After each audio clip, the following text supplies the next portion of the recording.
Hi, this is Tech Talks at UNC Blue Sky Innovations. I'm Ellen, and this is Stephen King, and today we're going to be talking about traveling avatars. So to start off, will you tell us a little bit about what is a traveling avatar? Well, there's traveling avatars of today, and there's traveling avatars of what we see in the 5, 10, and 20-year future.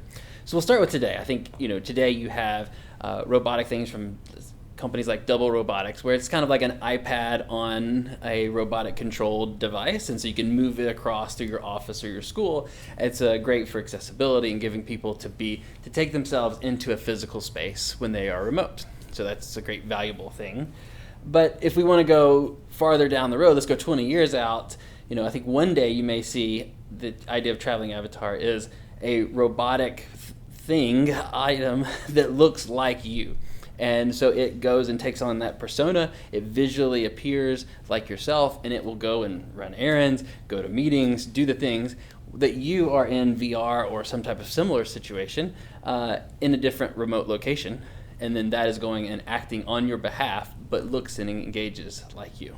Sounds pretty nice. Yeah, it's pretty interesting technology. Will we actually get there, I think, is kind of to be determined, but it's an interesting idea. Right. So we do have some avatars today, like in video games or, chat spaces online. What would be the difference between that kind of avatar and a traveling avatar? Yeah.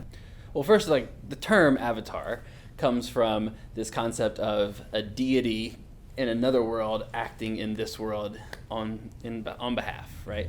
And so that's where it comes from. But it's been used in video games. We see it online as an image that replaces. So there's 2D avatars. Then in our VR metaverse space, we have kind of 3D avatars that are mostly cartoon. Then you're seeing that we're moving towards avatars in that digital world that are much more realistic and lifelike. And so those lifelike avatars have, more impact because they look more human and people will engage with them more. And so I think the next step is how do we take that lifelike avatar from the digital world and then bring it into the real world? And I think that's where we're going when we talk about these kind of traveling avatars. So how would we do that? What kind of technology is involved, and how much of that already exists today? Yeah. So there's companies that are trying this. They're already doing that. There's been bounties out to see how far people could take it. I think you really got to have, if we want to go to that kind of robotic avatar that's in the real world, I think you have to have, the ability to have semi-autonomous movable robots, right? So that's a long way off. We're not there yet. You don't have robots walking down the street, even that look like robots. So to think we'd have that actually looks like a human is really far off.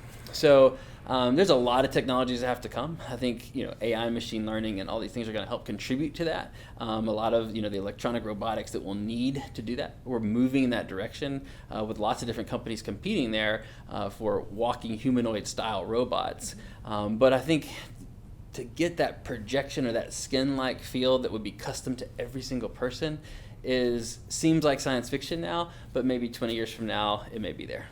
Interesting. Yeah, so it seems like ideally with a traveling avatar, you would have a situation where you could use more than just your sense of sight. You'd be able to use your sense of touch, smell, so on. Do you think this additional element would change the way we interact virtually with one another? And do you think that's a necessary component of making the traveling avatars do the function they're meant to do? Well, a lot of times we see these technologies really help for people who are handicapped to provide accessibility.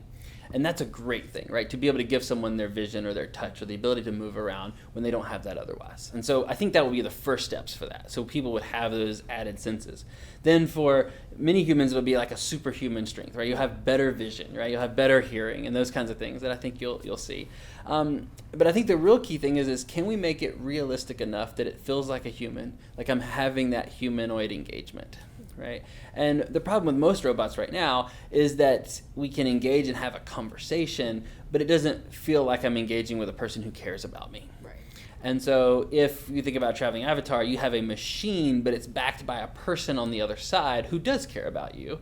Well, that's a pretty interesting idea. And so if we can have things where that robot shows emotion and kind of gives feelings and has touch and feeling that will help you to have that human connection, then I could see it being valuable. So how do you think this kind of technology would change the life of the average person? I mean, would we see these traveling avatars in everyday spaces? Well, we see them in everyday spaces. I think That will take some time. I think your first early adopters are probably going to be companies that have a value for it, and they're going to see a return on that investment. So maybe that is that there's a subscription model where these avatars are in public spaces and they're in the major cities, and you can subscribe so that an avatar can go on your behalf to Tokyo rather than me having to get on a plane and go to Tokyo. I think that's something that actually could happen fairly quickly. I mean, relatively, right? That'd be one of the early adoptions of it. Like, will we have them sitting at the future of the shopping mall? I don't know. I think maybe people will have their own that they have, and that's going to be a really high, discretionary income type purchase. And so those would have to be, you think about the amount of components and research that's going to go into that. These are going to be very expensive items. And so I don't think, the everyday person is going to have one. But I think companies may own them at first, and wealthy individuals may own them, and then you might see that trickle down over another 10 years after that. Right. So we've talked a little bit about this already, but what do you think are just some general benefits of a traveling avatar? Well, I think traveling on my behalf, and so go to a meeting that I don't have to go to, and so you can save me time. Some people have hypothesized that it will replace personal travel, and I disagree. I don't think you would have that experience. I think they're saying that you'd touch the sand and you'd feel it like it's the sand. Maybe so, and you might have that sense. I think it could be a nice thing to have, but I don't think it's going to replace personal leisure travel. I do think you'll see it in business opportunities where it's a hostile environment, or it's something that's not safe for humans, so we can essentially send this robot on someone's behalf and keep them safe, which ultimately leads you to this can be an item used for defense and war. And so I think that's something you would see early on, because they would see the investment in that. You could save lives by sending this. The same way we have a aerial drone program, you could essentially have this digital drone, right, like a land drone. Interesting. So on the other hand, what would be some problems that we probably should look out for as the technology is developing? Well, in all of these AI technologies, we have to think about the ethics and how people use them. We have to know that all new technology will be used for good, and some people will use it for bad. And so as we do design and build these things, we want to think about that. In this particular case, I think we have to worry about, we have taken away the risk. We've taken away the risk of someone's physical being. And so people may not act the same because they don't have a risk to bodily harm anymore, right? So I can go and insult you, but you might slap me. Well, at this point, my avatar could go and insult you, and you just slap a machine and it's not going to hurt, right?